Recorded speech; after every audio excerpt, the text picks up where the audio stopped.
Selamat pagi jemaat sekalian yang dikasihi Kristus. Kiranya kita tetap semangat dan dalam rasa syukur selalu.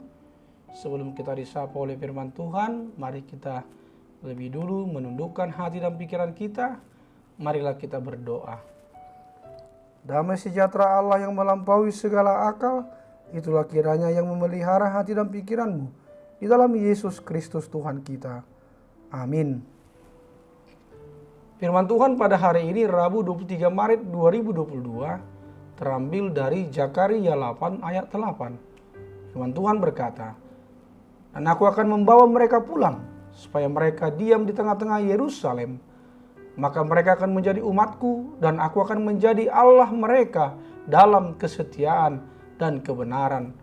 Dalam bahasa Batak dikatakan, "Jala au mabuan nasida mulak. Asa maringanan nasida di parsitongan di Yerusalem. Jadi bangsokku manasida, jala au di bata nasida di bagasan hasitongan dohot hati goran." Demikian bunyi firman Tuhan. Topik, karena berkat kemurahan Tuhan saja kita bisa hidup jadi lebih baik. Jemaat yang saya kasihi, di akhir zaman ini masalah kesetiaan dan kekudusan sepertinya tidak lagi populer. Orang lebih memperhatikan hal-hal yang berhubungan dengan kepentingan dan keuntungan masing-masing. Selama itu menguntungkan, maka saya akan tetap di sana.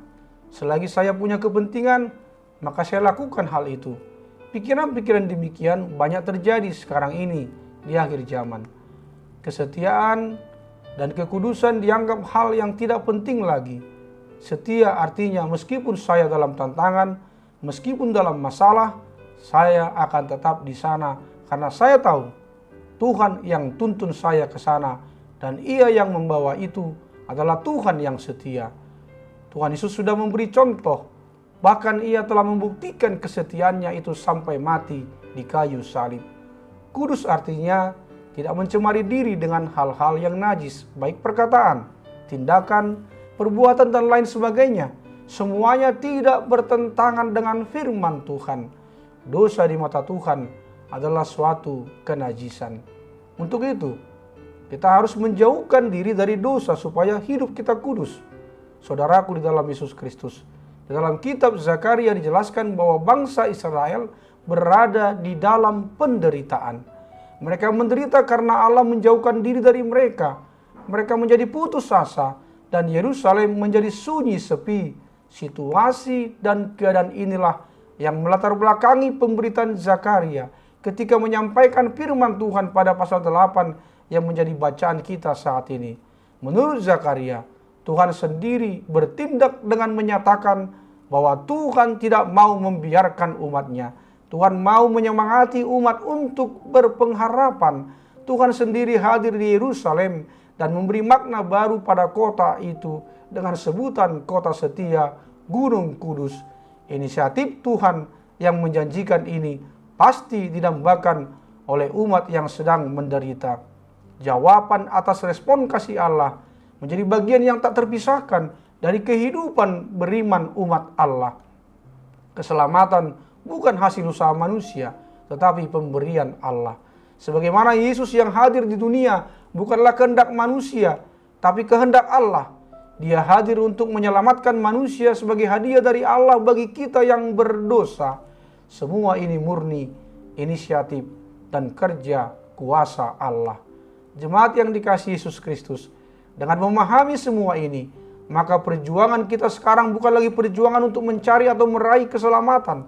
Perjuangan kita sekarang adalah menjalani kehidupan sebagaimana layaknya orang yang telah beroleh keselamatan. Sebagaimana firman Tuhan di masa Zakaria telah menjadi suatu kenyataan pada waktunya yang ditentukan Allah sendiri. Pemberitaan Zakaria bagi kita kini adalah bahwa Allah yang dulu berjanji kepada Israel adalah Allah yang kini berfirman kepada kita bahwa Ia akan menyelamatkan kita, Ia akan menuntun kita, sebab Yesus datang tepat waktu yang telah ditetapkan, tidak terlambat sesuai waktu yang ditentukan Allah. Lewat firman saat ini, kita diingatkan supaya kita mengupayakan apa yang dapat diupayakan, yaitu berbuat sesuai apa yang Tuhan kehendaki. Dan kita pun diajak untuk bagaimana kita mampu berkata benar dan jujur di hadapan Allah, tidak merancang kejahatan dalam hidup kita, tidak mencintai sumpah palsu, dan Tuhan akan berdiam dan hidup dalam diri kita. Ketika Allah hadir, maka berkat Allah akan tercurah berlimpah-limpah. Mari bangun hidup Anda sepadan dengan tuntunannya yang kudus. Amin. Marilah kita berdoa. Terima kasih ya Allah Bapa atas pemulihan hidup yang Tuhan berikan bagi kami. Itu semua boleh terjadi karena inisiatif dan kemurahan-Mu saja kepada kami. Sebagai orang yang tahu bersyukur, hendaknya lah itu kami tunjukkan dengan hidup dalam kesetiaan dan kekudusan. Ya Bapa, berkatilah yang berulang tahun hari ini. Sembuhkanlah yang sakit dan juga yang terkena virus COVID-19. Hiburkanlah yang sedih, kuatkanlah yang lemah. Berikanlah apa yang menjadi kerinduan di hati kami setiap pribadi dan keluarga. Hanya di dalam nama Tuhan Yesus Kristus kami telah berdoa. Amin. Selamat pagi, selamat beraktivitas, salam sehat, tetap semangat, dan selalu bersyukur. Tuhan Yesus memberkati.